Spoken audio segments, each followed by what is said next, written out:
मुहद्दिस, न फ़क़ीह, न ही आलिम, फिर भी शायद कि उतर जाए तेरे दिल में मेरी बात। और बात है जज्बे की, बात है हिम्मत की, बात है साथ देने की, बात है आगे बढ़ने की। आप ये जोश वलवला सुन रहे होंगे। हम आप सब आने वाले मेहमान ग्रामी को तहे दिल से खुशामदीद कहते हैं। मेरा नाम है तलत रहमान और मेरे साथ है उसामा। अस्सलाम वालेकुम। उम्मीद करता हूँ कि सब खैरियत से होंगे और ठीक ठाक होंगे। जैसा कि आप सब जानते हैं कि हमारे पास हमने 3 वीक का बेसिक आर्चरी कोर्स किया यहाँ अयूब स्टेडियम में। उसके लिए आज एक छोटी सी तकरीब का आगाज़ एहतमाम किया गया है, जिसके लिए आप सब यहाँ मौजूद हैं। एक बार फिर और दोबारा से मैं आप सब का बेहद शुक्रिया अदा करता हूँ कि आपने अपना कीमती वक्त दिया। और यहाँ पर आर्चरी होती क्या है, अगर मैं आपको बताना चाहूँ कि आर्चरी, जिसको पुराने ज़माने में तीरंदाज़ी के नाम से जाना जाता था, तीरंदाज़ी जिसमें हम तीर फेंक कर दूसरे को मारते हैं, इसको खेल के तौर पर भी खेला जाता है, इसको शिकार के तौर पर भी किया जाता है। आज के दौर में ये खेल बिल्कुल सिमट कर रह गया है। हम में से आने वाली जो नई नस्ल है उन्हें पता भी नहीं होगा कि आर्चरी है तो है क्या। हम हिम्मत की बात कर रहे हैं, जज्बे की बात कर रहे हैं, स्पोर्ट्स की बात कर रहे हैं, वलवले की बात कर रहे हैं। तो आप सब खिलाड़ियों के नाम, आपके जज्बे के नाम, अगर भरोसा है तुमको अपने बाजू पर, तो मेरे सामने मायूसियों की बात न कर। हमारे सामने ठहरे की क्या शबे तारीख कि हम तो शम्स हैं, तारीखियों की बात न कर। आपको इंटरनेशनली जब भी किसी कौम की तरक्की की बात होती है तो उसकी मेंटल और फिजिकल सेहत को देखा जाता है। और इकोनॉमी में जीडीपी के बाद सबसे बड़ी चीज़ जो देखी जाती है वो स्पोर्ट्स है कि तमाम कौम और पूरा मुल्क स्पोर्ट्स में कितना आगे है, कितना वो फिजिकली और मेंटली फिट है। और आजकल जहाँ पर मेंटली इलनेस का ज़माना है, वहाँ पर नौजवानों को, और वो भी बेरा रवि का ज़माना है, उसमें नौजवानों को एक अच्छी पॉजिटिव एक्टिविटी की तरफ लेके जाना, फिजिकल एक्टिविटी की तरफ लेके जाना, जिससे उनका फोकस इंक्रीज हो। तो ये एक कारे खैर है, ये सिर्फ एक खेल नहीं है, ये सिर्फ एक जज्बा नहीं है, ये कारे खैर है कि आपने एक बुरी सरगर्मियों से किसी को अच्छी सरगर्मियों से की तरफ लेकर आए। अपने आप को डिसिप्लिन में लाते हैं, थोड़ा सा जज्बा बढ़ाते हैं, थोड़ा सा अपनी रूह को, अपनी तखय्युल को अपने उस मकसद के साथ जोड़ते हैं और थोड़ा सा पैट्रियोटिक होते हैं, यानी अपने मुल्क के साथ पॉजिटिव होते हैं। इसके लिए मैं चाहूँगी कि शुक्राने के तौर पर कि अल्लाह ताला ने हमें इस मुल्क में पैदा किया है, और रिस्पेक्ट के तौर पर आप लोग अपनी निशिस्त से खड़े हो जाइए।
तो मैं बात करना चाहता हूँ, मगर मैं ख़ुद चाहता हूँ कि मेरे उस्ताद, मेरे कोच, अगर वो ख़ुद आकर बताएं कि पिछले 3 हफ्तों में मैंने जो सीखा उससे बेहतर वो जानते हैं, क्योंकि उन्होंने एक लंबा अरसा यहाँ पर गुजारा है।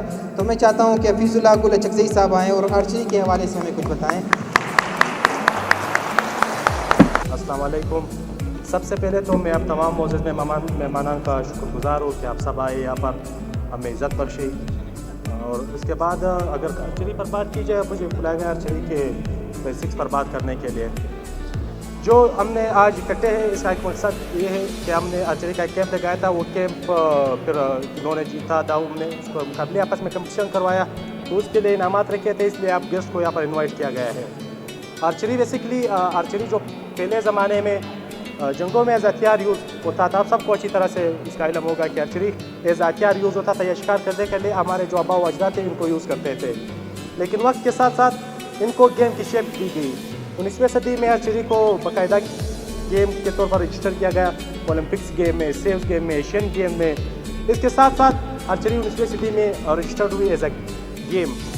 तो साथ साथ बलूचिस्तान में आर्चरी का कोई कंसेप्ट था ही नहीं। बेसिकली पाकिस्तान में भी आर्चरी का मेरे ख्याल से आप लोगों ने ज़्यादा सुना नहीं होगा। पाकिस्तान के लेवल पर अगर बात की जाए क्रिकेट, फुटबॉल, बाकी दीगर के गेमों की रुझान बहुत ज़्यादा है, लेकिन आर्चरी का बहुत कम है। इसी तरह बलूचिस्तान में बिल्कुल इसका कंसेप्ट ही नहीं था। इसका जिक्र हम बार बार करते थे। इस आर्चरी को सिर्फ हम ड्रामों में देखते थे, आर्चरी को सिर्फ हम पुराने कहानियों में सुनते आ रहे थे, पढ़ते आ रहे थे। लेकिन इस ख्वाब को, जो हमारे ख्वाब थी कि हम आर्चरी खेलें, हमारे बलूचिस्तान के नौजवान आर्चरी को खेलें, तो इसको हमारे जो सीनियर थे उन्होंने एक खत में बदल दिया। 2012 में उन्होंने आर्चरी का जो रजिस्ट्रेशन, बलूचिस्तान रजिस्ट्रेशन का उन्होंने हमारे रजिस्ट्रेशन करवाया। उसके बाद मैं खुद 2019 से आर्चरी में इन्वॉल्व हुआ हूँ। 2019 से तकरीबन हम खेलते थे आर्चरी, लोकल जो सतह पे थे, डिस्ट्रिक्ट लेवल पे हम खेलते थे। उसके बाद जो रिसेंटली हम अभी सेकेंड स्टूडेंट नेशनल गेम था इस्लामाबाद में, उसमें मैं एज अ कोच और मेरे जो 3 खिलाड़ी थे, समीउल्लाह, मोहम्मद अब्बास और रहीमुल्लाह, मैं इन तीनों को ले गया और वहाँ पर पूरे पाकिस्तान में हमने 3rd पोजीशन स्कोर की थी मिक्स गेम में। ये फख्र की बात है कि हम बलूचिस्तान से बचे। और मज़े की बात यह है कि हमने कैसे ये स्कोर की थी। देखो ये जो बो पड़े हुए हैं, ये बो रेंज के ऊपर है 10 मीटर, 20 मीटर, 30 मीटर, 70 मीटर तक। और जो इंटरनेशनल आर्चरी के रूल्स है उसमें 70 मीटर बो से आप 70 मीटर पे आप खेलोगे, 70 मीटर पे शूट करोगे। लेकिन हमारे पास बलूचिस्तान के जो हमारे प्लेयर्स हैं, हमारे पास 70 मीटर का बो था ही नहीं। हम 50 मीटर बो से प्रैक्टिस करवाते थे, उसका भी सामान पूरा नहीं है। हम इस्लामाबाद में जाके जो वहाँ के स्टूडेंट थे वो 70 मीटर बो से खेलते थे और जो हमारे खिलाड़ी थे वो 50 मीटर बो से, फिर भी हम पोजीशन ले आए। ये फख्र की बात है हमारे लिए। अब तक इतने सालों में हमने बलूचिस्तान में क्रिकेट का तो नाम सुना, फुटबॉल का नाम सुना और हॉकी का भी थोड़ा बहुत सुना, लेकिन आर्चरी को इंट्रोड्यूस कराना, डेवलप करना, हिम्मत करना, यहाँ खड़े होना, लोगों को इकट्ठा करना, ये खुद एक हिम्मत है। इस हिम्मत के लिए थोड़ी सी तालियां बजा दीजिए। दूसरी चीज़ ये है कि इन हिम्मत करने वालों में, इन ऑर्गेनाइजर्स में, एक तो मैं HGTV वालों का, परफेक्ट TV वालों का शुक्रिया अदा करना चाहूँगी। दूसरा रेड ड्रैगन, जिन्होंने तमाम टेक्निकल चीज़ और ट्रेनिंग्स और इस सब का इनेकाद किया। तो इन सब को अल्लाह ताला और आसानियाँ दे। और हमारे लिए, आप लोग के लिए ये पैगाम है कि आप लोगों के लिए भी शायद नया हो, मेरे लिए भी ये थोड़ा सा नया है गेम, क्योंकि हमें आदत है फुटबॉल और क्रिकेट वगैरह की। तो आप लोगों के लिए भी हो सकता है नया हो, तो आप लोगों ने भी अपना किरदार अदा करना है पॉजिटिव। आपने भी लोगों को और ज़्यादा इसमें लेके आना है। इससे क्या होगा कि आपका मेंटल फोकस और मेंटल हेल्थ बढ़ेगी। अब मैं दावा देना चाहता हूँ समीउल्लाह एंड अनाथा को कि वो आएँ और परफॉर्मेंस दिखाएं कि 3 वीक का जो बेसिक आर्चरी कैंप हुआ उन्होंने क्या सीखा।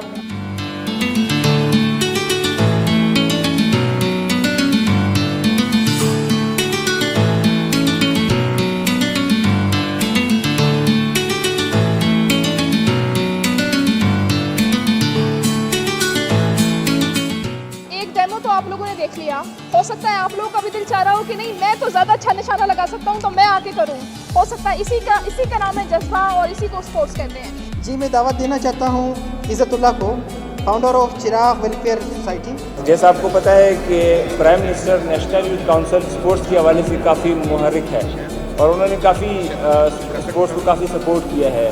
और अगर हर मैदान की बात की जाए, यूथ एम्पावरमेंट की बात की जाए, और अभी रिसेंटली डिजिटल यूथ हब जो है ना एक इनिशिएटिव है, एक ऐसा प्लेटफॉर्म बनाया गया है जिसमें आप पूरी दुनिया से जॉब्स उसी प्लेटफॉर्म के अंदर अवेलेबल है, आप उसको इजीली अवेल कर सकते हैं। चिराग की मानंद एक और शख्सियत हमारी इस गैदरिंग में मौजूद है जो कि फीमेल्स के लिए ख़ास तौर से हिम्मत का बाइस है और हमेशा उनसे मैंने पॉजिटिव बात सुनी है। उसामा, मैं किसकी बात कर रही हूँ? आप शहजादी फौजिया कासी साहिबा की बात कर रहे हैं कि उनको भी तकलीफ देंगे कि वो आ जाएँ एक मतलब और एक छोटी सी स्पीच करें। आज मेरे लिए बहुत ज़्यादा खुशी का दिन है। 2 साल पहले हम यहाँ पर आए थे, अख्तर साहिबा ने एक अच्छा प्रोग्राम कराया था गेम्स के हवाले से। सारे स्कूल की बच्चियाँ जो थी, सबसे ज़्यादा खुशी उस दिन मुझे ये हुई कि इन बच्चियों में पाक स्कूल पूरा था, क्योंकि मैं पाक स्कूल की स्टूडेंट रह चुकी थी और हमारे ज़माने में ऐसे गेम्स ऐसा सब कुछ नेट बॉल ये वो काफ़ी था, लेकिन फिर ये सब कुछ फौत हो गया। फिर यहाँ पर कोई गेम नहीं हो रहा था, बच्चों पर कोई फोकस नहीं कर रहा था, बच्चियाँ डल हो रही थी, क्योंकि गेम्स का मैदान एक ऐसा मैदान है कि बच्चों को, लड़कियों को ख़ास तौर पर बहुत ज़्यादा एक्टिव करता है। मैडम सिमाब को मैं तकलीफ देना चाहता हूँ कि वो यहाँ स्टेज पर आएँ। आप डिविजनल डायरेक्टर एजुकेशन हैं। स्पोर्ट्स के हवाले से ये आर्चरी का जो कैंप लगाया है, उससे जो बच्चों ने सीखा, 25-26 बच्चों ने उसमें शिरकत की और बाकायदगी से वो बच्चे आए। ये कैंप भी फ्री ऑफ कॉस्ट लगाया गया था, तो बच्चों को एक हेल्दी एक्टिविटी प्रोवाइड की गई है। इस हेल्दी एक्टिविटी ने बच्चों का कम से कम माइंड जो है नेगेटिविटी से हटा के एक हेल्दी इन्वायरमेंट में तब्दील कर दिया। Thank you so much. और आई मिस दिस गेम, क्योंकि मुझे पता होता आजकल फिज़िकल हेल्थ से ज़्यादा मेंटल हेल्थ की ज़रूरत है, चाहे वो बच्चा हो, चाहे बूढ़ा हो, चाहे वो जवान हो, टीनेजर हो। सो मैंने ये गेम मिस किया जो कि मुझे मेंटली और स्ट्रॉन्ग कर सकता था और मेरा फोकस बढ़ा सकता था। सो मैं चाहूँगी HD TV वालों से, परफेक्ट TV वालों से कि अगर वो दोबारा, परफेक्ट TV वाले अगर वो दोबारा इस तरह का कुछ ऑर्गेनाइज करें तो मुझे नहीं भूलना, मैं इसका हिस्सा बनना चाहती हूँ। ये एक लर्निंग है। Thank you so much. और जिन 26 लोगों ने, आई सपोज कि ये पहला कैंप हुआ बलूचिस्तान में, वाओ, इसके लिए तालियां। ये तो पहला कैंप हुआ बलूचिस्तान का, यानी आप लोग हिस्ट्री बन गए हो। वो 26 बच्चे जो खुशनसीब, वो अब हिस्ट्री में आ गए हैं कि ये पहला कैंप है पाकिस्तान का आर्चरी का। सो एक दफ़ा फिर शुक्रिया अदा करना चाहूँगी परफेक्ट TV HD का। ऐसी शख्सियत जिन्होंने अपने नाम की तरह अपनी सरगर्मियों से, अपनी हिम्मत से, अपने जज्बे से लोगों की ज़िंदगियों को रोशन किया और अपना एक सोशल पॉजिटिव जो एक पार्टिसिपेशन है पाकिस्तान के लिए, वो कंट्रीब्यूट की। अब तक हिम्मत की निशानी है, हिम्मत की लाउड एग्जाम्पल है। मैं उसामा किसकी बात कर रही हूँ? आप बात कर रही हैं रोशन खुर्शीद बरोचा की। मैडम रोशन खुर्शीद बरोचा, चेयरपर्सन केस्को, judiciary commission of Pakistan. It's an honour, आज मेरे लिए एक ऑनर है यहाँ आने के लिए जो आप लोग ने बुलाया। I am so much happy today to be here after a very long time और बहुत खुशी महसूस करती हूँ, especially when I saw these young girls and boys with this archery। हमारे ज़माने में इसको बो एंड एरो कहते थे, अब वक्त गुज़र गया तो उसका नाम भी बदल गया और वक्त के साथ उसका नाम आर्चरी हो गया। It's a new game and I feel आज के दौर के लिए हम इसको नया गेम कहेंगे, मगर पुराने ज़माने में तो यही होया करता था, बो एंड एरो। हम जब स्कूल में होया करता था तो रॉबिन हुड की कहानी पढ़ा करता था, जहाँ robin hood bow and arrow लेके जाते थे और वहाँ वो शिकार करा करते थे। तो अभी ये देख के वही याद आया, अपने स्कूल का दौर, अपनी स्कूल की कहानी, और बड़ी खुशी महसूस होती है। सो मैं पहले तो आज के ट्रेनिंग कैंप के सारी लड़की और लड़कों को बहुत बहुत मुबारकबाद देती हूँ कि आप लोग ने ये 3 हफ्ते की ट्रेनिंग ली और बहुत अच्छी तरह मुकम्मल की। और सबसे ज़्यादा मुबारक हमारे कोचों को देते हैं, यंग कोच एनर्जेटिक, जिन्होंने ये ट्रेनिंग दी। मैं दावत देना चाहता हूँ जनाब मीरवाइस खान काकर, नायब सदर चैम्बर ऑफ कॉमर्स को। इस गेम के हवाले से एक बहुत बेहतरीन गेम है जिससे आप अपने हेल्थ को, मेंटलिटी और जिस्मानी चैलेंज कर सकते हैं, क्योंकि इस गेम में एक तवज्जो, मुस्तकिम और दुरुस्त हाथों की ज़रूरत होती है। तो इस तरह प्लेटफॉर्म पे जो यूथ को इंकरेज करने, और सबसे अच्छी बात ये कि इसमें जेंडर इक्वलिटी देखी गई, ये चीज़ देख के भी बहुत खुशी हुई। और इस तरह से गेम जो है और भी ऑर्गेनाइज्ड होने चाहिए जो यूथ को जो प्रमोट करें। जब से मैं यहाँ पर आया, चाहे वो बच्चा हो, बूढ़ा हो या नौजवान हो, उनके नाम से एक ही नाम निकलता है, उनके मुंह से एक ही नाम निकलता है, Mrs Akhtar, Mrs Akhtar, Mrs Akhtar. तो आइए मिसेस अख्तर को दावत देते हैं, उनसे कुछ जानते हैं। सबसे पहले यहाँ पे हमारे जितने ऑनरेबल गेस्ट हैं, मैं सबको यहाँ पे वेलकम और खुशामदीद कहती हूँ और उनकी बेहद मशकूर हूँ कि वो सब यहाँ पर आए हैं और उन्होंने हमारे बच्चे और बच्चियों को यहाँ पे इनकरेज कर रहे हैं, उनके हौसला अफजाई करें, ये हमारे लिए बहुत बड़ी खुशाइंद बात है। मैं चीफ गेस्ट को दावत देना चाहता हूँ कि वो आएँ और अपने पुरमसरत अल्फाज में यहाँ पर आकर पेश चीफ गेस्ट अचकज़ई साहब। ये यकीनन बड़ी फ़ख्र की बात है। बलूचिस्तान एक बहुत पसमानदा है, मगर टैलेंट के लिहाज से पूरे पाकिस्तान को मेरा चैलेंज है, पूरे पाकिस्तान को मेरा चैलेंज है। यकीनन मैंने यहाँ पे जो है कराटे के हवाले से, जैसे हमारी आर्चरी अभी मुतारिफ हुआ है, बॉक्सिंग के हवाले से मैं खिलाड़ी लेकर गया हूँ पूरे पाकिस्तान में। वहाँ पे डिपार्टमेंट्स की टीमों के साथ या बड़े सूबे जैसे पंजाब, सिंध, जिसको यानी हर सहूलत मैसर है और हमारे बच्चों को मेट्स की सहूलत भी मैसर नहीं होती थी, मगर फिर भी अल्हम्दुलिल्लाह कामयाबी बलूचिस्तान के बच्चे और बच्चियों ने हासिल की है। इनायत जो है, इनायत आगा हमारे दरम्यान में मौजूद है और वो चेयरमैन हैं BYDC के, और वो अपने ख्यालात का इजहार करना चाहेंगे। एक ड्रीम थी कि यंगस्टर्स के लिए काम करना है। ये कभी हम बलूचिस्तान जैसे पसमानदा इलाके में रहते हैं, यकीनन हमें काफ़ी मुश्किलात का सामना करना पड़ता है, बट वो कहते हैं ना कि अगर आप अपने किसी ड्रीम को, किसी शो को मेहनत से कर पाओ तो इंशाल्लाह आपको अल्लाह ताला उसमें कामयाबी ज़रूर अता फरमाएगा। हमारे पास एक यंग यूथ, एक उभरता हुआ सितारा, एक ऐसा नौनसर जिसको मौजूदा दौर में अपना नाम बना रहा है, हर जगह हम उसे देखते हैं। चेयरमैन YOP अफान काकर, मैं आपको ज़ेमा देना चाहता हूँ कि आप स्टेज पर आएँ। आर्चरी जैसा कि आप जानते हैं कि पुराने ज़माने से ये एक आर्ट भी है और एक प्रोफेशन भी है। लूत अलैहिस्सलाम की कौम से लेकर अब तक ये प्रोफेशन चल रहा है।